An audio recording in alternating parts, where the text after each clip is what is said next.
Hello 242H, my name is Ariella Bach and I'm here to talk to you about the important topic of cancer in the fire service.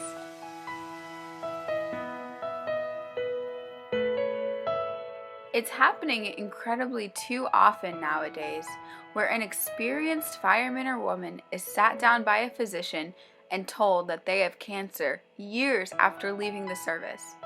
According to a 2013 study by NIOSH, firefighters experience cancer at a much higher rate than the rest of the civilian population.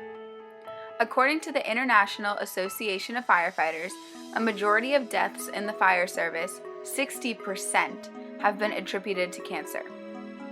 To put this into perspective, how grave that number 60 is, the second leading cause of deaths, cardiac problems, has a reported 16% of deaths. According to the Florida Firefighter Cancer Network, not only are firefighters developing more cases of cancer, but more aggressive forms of the disease.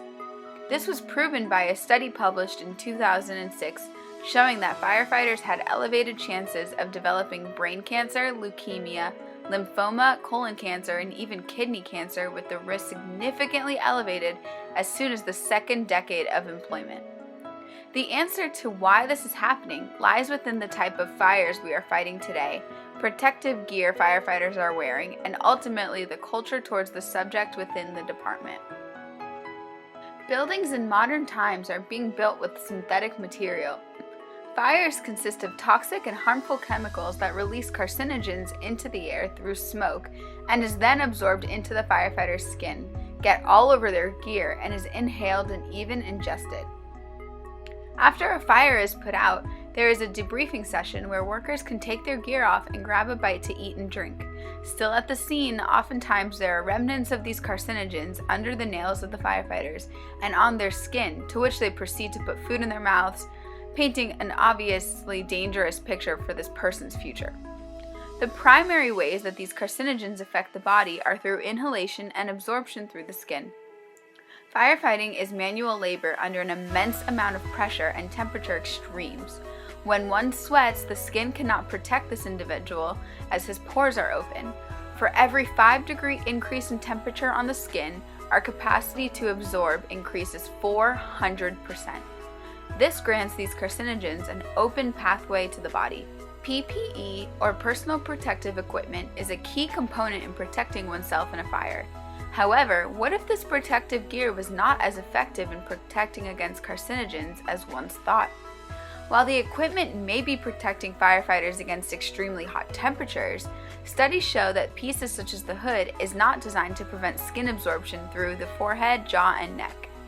A recent before and after test reported that after responding to a fire donned in full gear, carcinogens were still seen on the skin hours after the exposure.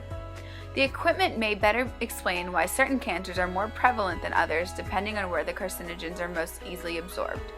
Testicular cancer, for example, is rampant, as told by research done in Germany and New Zealand. Another study done in Florida from 1981 to 1999 shows a similar trend amongst women and cervical cancer. This area of the body is known to be more sensitive and less protected. Another test was done in 2012, where after responding to a fire, blood was drawn from 12 firefighters. Their samples contained 3 times the level of flame retardants as the general population.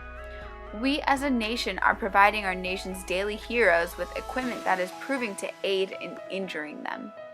All that taken into consideration, it would be unfair to solely blame equipment in how we construct our houses.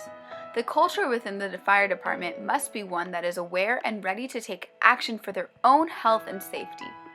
Oftentimes amongst firefighters, there is an attitude of invincibility. Running into burning buildings for a living, these folks get so used to danger that they may feel a false sense of courage. Screening a magnitude of departments, it has been brought to many of the fire chiefs' attentions that many firefighters do not wear full gear, including masks, while on scene, leaving them to inhaling carcinogens just from standing downwind of a fire. Just take a look at this picture. Notice how many firefighters are not wearing their masks on scene, leaving them exposed to many toxic chemicals. Even some designs of fire trucks yield harmful results as the truck exhaust points in a direction of a communal ice bin or air conditioning vent.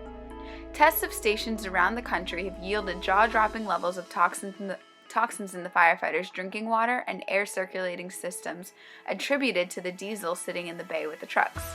Public health officials are beginning to become involved with this issue.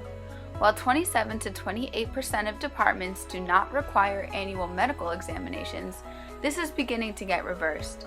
More and more departments are mandated to have physical examinations of all of their personnel. In South Florida, these examinations include ultrasound screenings. 6 cases of thyroid cancers, 1 case of testicular cancer, and 1 case of lung cancer were found among the 700 firefighters examined by just the screenings alone. National and international conferences are being held to alert fire chiefs and administrative personnel of the dangers of cancer within the service. Stations are being redesigned to prevent toxins from getting into communal areas. The fire culture is slowly changing towards things such as taking showers immediately after returning from a fire, washing gear more frequently, and storing of gear at the station away from living and communal areas. More and more people are beginning to show interest towards helping make the conversation amongst firefighters normalized and to provide prevention tools and ideas. With cancer affecting 1 out of every 3 firefighters, this issue needs to be addressed and brought to light. While much is known about the topic, some aspects are still being uncovered, including more on the variety of cancers affecting firefighters and more innovative and effective ways to keep our heroes safe.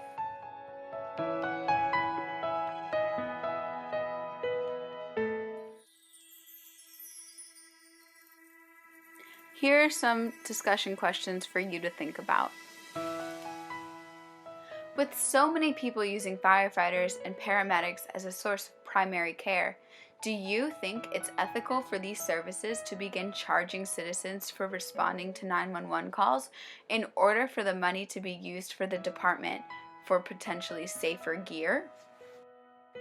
If you were fire chief, how would you suggest going about changing the culture in your fire department to have the topic of cancer something that is talked about and more feared in order to allow for better prevention efforts from your crew?